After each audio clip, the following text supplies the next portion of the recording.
Well, hello there internet people, it's Felix from Felix Ultimate. Welcome to part 3 of this analysis series. In this video we're going to be looking at the star players from both Chicago Machine and New York PoNY and seeing what impact they had on the game. In this video we'll be looking closer at 3 players from the match, namely Joe White, Sean Keegan and Sam Little. But for a token of your appreciation, you can see the full video with analysis of 10 star players in this game. Check the link in the description. Let's begin with the UltiWorld 2019 Men's Club Offensive Player of the Year, Joe White. Joe White had a little bit of a shaky start as he's engaged here as the reset and doesn't get free of Mike Drost, but he had a huge impact on the game overall, getting several scores and assists. His tall frame means he's a threat going deep, but he also has loads of great throws, as you can see with his early crossfield hammer to Howe. Johnny Bansfield rips it full length flick to him at 4-all.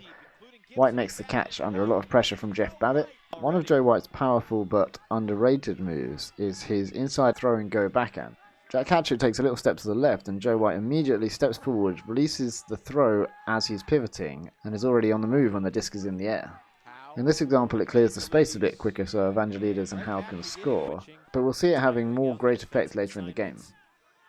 And here you can see it gives him some separation to work with right at the front of the end zone. He ends up clearing around the back and appears later on for the score in the front cone. Needing a release. Paul Arders to Joe White.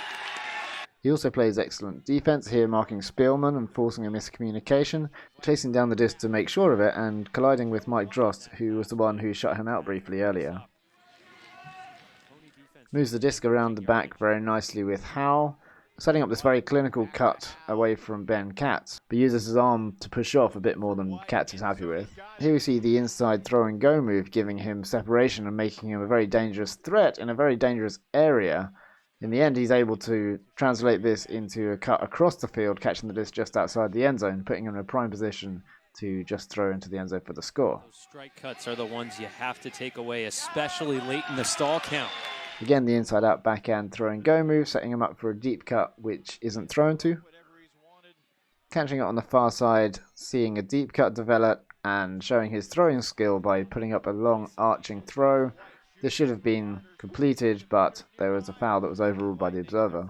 He wasn't on the field with Kurt Gibson very much, but when they were on the same line they would connect to great effect. Here White shakes off Drost to get the score early on in the game. Sean Keegan was able to make use of his great field awareness to find the holes in Machine's defense. Kocher again, laser. And is able to use his agility in tight spaces at the front of the end zone. Keegan.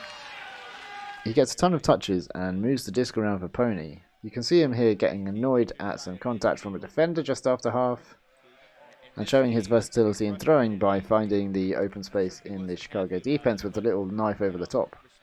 When the holes would appear in Machine's defense, then you could trust Keegan to find them. Here he hits Sam Little, who we're going to look at next. You can see Sam starts off this move with a crossfield hammer, burns straight down the near sideline, and is screamingly free in the end. Even though 3 Machine defenders have realised, they just realised a bit too late. Here's Little chasing down a lateral pass, and then ripping one of those crossfield hammers for New York's second point in the game. Crossfield hammer. Hatchet to Jimmy. Milking this throw from Jimmy Mickle into the end zone like we saw earlier, and then another perfect crossfield hammer for PoNY's 10th score. Forces the crossfield hammer, but that's going to work. The PoNY roster is full of stars, but the Machine defense managed to smother them somewhat, taking away the opportunity to make big plays, meaning none of PoNY really had a great game. Whereas on Machine, Joe White was consistently performing, and when he was asked to make the big plays, he did.